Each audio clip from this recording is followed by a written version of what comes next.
fox/Red Cross or scan the QR code that's on your screen. You heard Stephanie allude to the wind conditions there. Let's bring in meteorologist Audrey Puente. She's been looking at the conditions that firefighters in Los Angeles are dealing with, and apparently it might be getting worse. That is true. As Stephanie mentioned, the red flag warnings are now extended through Wednesday, and the National Weather Service has now declared this as a PDS. That's short for what we call a potentially dangerous situation. And that classification is usually reserved for extreme events, as this is turning out to be. And they do have a time frame for that potentially dangerous situation to be most extreme about Tuesday morning, in the wee hours of Tuesday going through Wednesday, because we are expecting winds to increase in this part of California. Here's a look at the wind speeds. I'm going to close it in just a little bit here.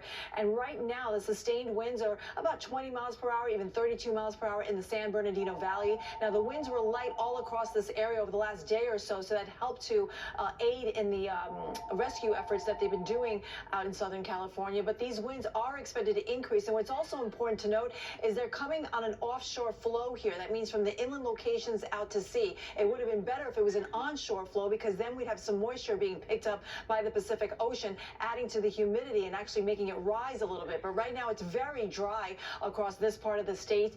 We are seeing extreme humidity, humidity dropping to extreme levels. That's a little bit risen. It's risen a little bit since earlier today, where I saw it only in the teens and even single digits. But there is a severe drought occurring across this part of the state, and all of that is ingredients for what could be wildfires to spread rapidly over the next couple of days. Now, the winds will be increasing to about 40 to 50 miles per hour in Southern California, and things we'll be watching over the next few days, including our own weather here. We have temperatures in the 30s right now. We're at the freezing mark in Atlantic City. Overnight, we're expecting some clouds to move in, and our own winds are actually going to be increasing too, and we're expecting a dry week ahead. I'll have all the details coming up. Arthur? All right, thank you, Audrey. We now turn our attention to the Bronx, where